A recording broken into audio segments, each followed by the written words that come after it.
आज मी तुमच्यासाठी घेऊन आले झणझणीत जबरदस्त महाराष्ट्राचा प्रसिद्ध हिरव्या मिरचीचा ठेचा। एकदा की ठेचा तुम्ही ह्या पद्धतीने बनवला की तुम्हाला दुसरी कोणतीच भाजी बनवायची गरज लागणार नाही।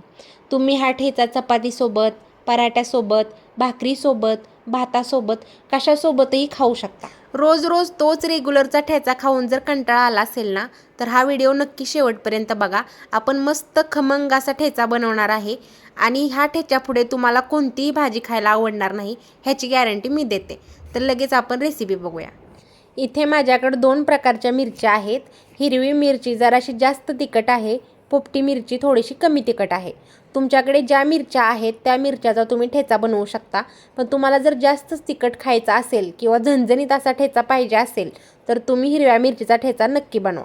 मी इथे पोपटी मिरचीचा ठेचा बनवणार आहे आणि ह्या मिरचीला काय म्हणतात हे जर तुम्हाला माहीत असेल तर नक्की कमेंट करून सांगा। ठेचा बनवण्यासाठी इथे मी 10 ते 15 मिरच्या घेतलेल्या आहेत।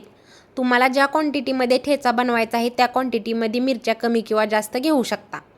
ठेचा बनवण्यासाठी सर्वात आधी मिरच्या धुवून व्यवस्थित स्वच्छ पुसून घ्यायच्या आहेत। इथे आपल्या मिरच्या स्वच्छ धुवून पुसूनच घेतलेल्या आहेत। आता आपण त्याची देठं काढून घेऊया।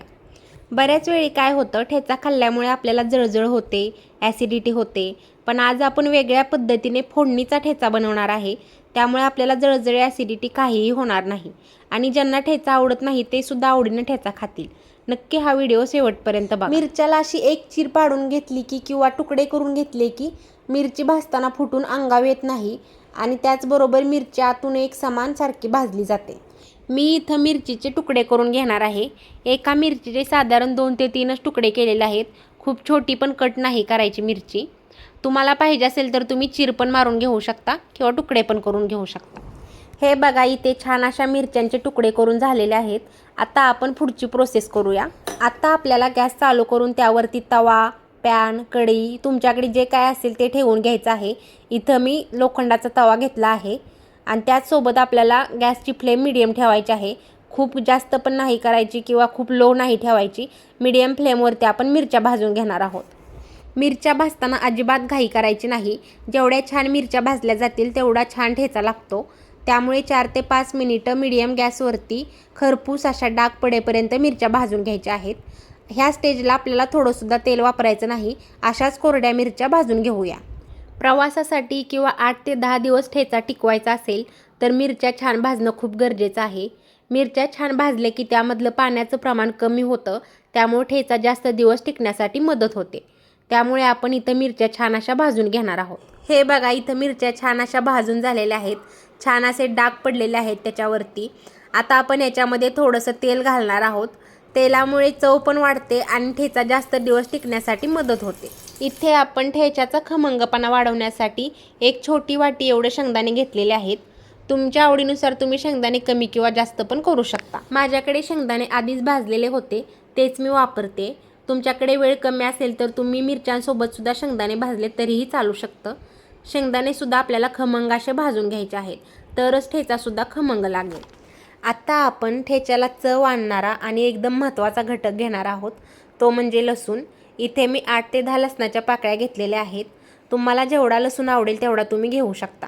लसूण एकदम मस्त लागतो ठेच्यामध्ये, त्यामुळे लसूण वापरताना अगदी बिनधास्तपणे वापरा। शेंगदाणे असे तेलामध्ये भाजले की चवीमध्ये खूप जास्त फरक पडतो। तुम्ही एकदा नक्की ट्राय करून बघा। हे एकदम जास्त रिच अशी चव येते ठेच्याला।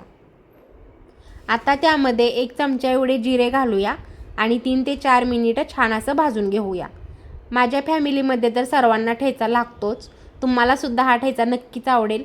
ह्या पद्धतीने नक्की बनवून बघा। तुम्ही बघू शकता मिरच्या छान भाजलेल्या आहेत आणि रंगसुद्धा छान आलेला आहे। आता आपण ह्या स्टेजला त्यामध्ये थोडीशी कोथिंबीर घालणार आहोत। कोथिंबीरीसोबत घेतलेले सर्व साहित्य 2-3 मिनिटं अजून छान असं परतून घेऊया। कोथिंबीरीमुळे छान असं चव येते ठेच्याला, त्यामुळे असेल तुमच्याकडे कोथिंबीर तर नक्की वापरा।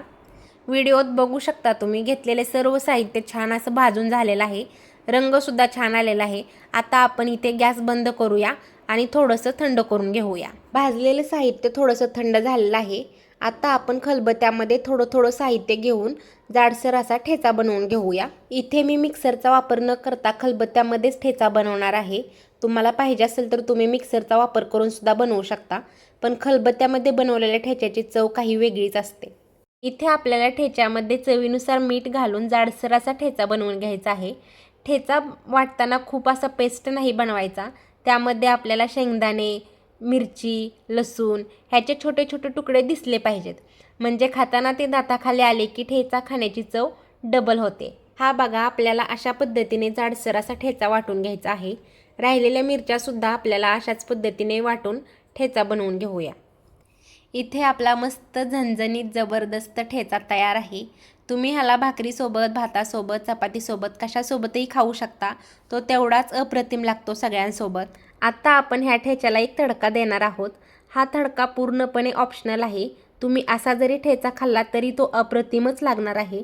पण ज्या लोकांना जास्त तिखट खावं वाटत नाही किंवा जळजळ होते, ॲसिडिटी होते, अशा लोकांनी हा तडका देऊन ठेचा नक्की ट्राय करा. तडका बनवण्यासाठी थोडंसं तेल गरम करून गॅस बंद करून घेऊया. आता त्यामध्येच आपल्याला थोडंसं हिंग घालायचं आहे. हिंग घातल्यामुळे ठेचा खमंग लागतो. त्याचबरोबर ॲसिडिटी, जळजळ असं काहीही होत नाही. तुम्हाला हिंगाचा फ्लेवर आवडत नसेल तर तुम्ही फक्त तेलाचा तडका दिला तरीही चालू शकतं.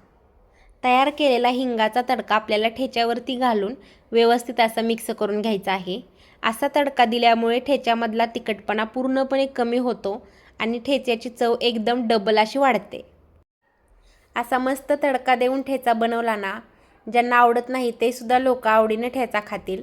तुम्हाला हा व्हिडिओ कसा वाटला नक्की कमेंट करून सांगा आणि आपण भेटूया अशाच पुढच्या व्हिडिओमध्ये. धन्यवाद.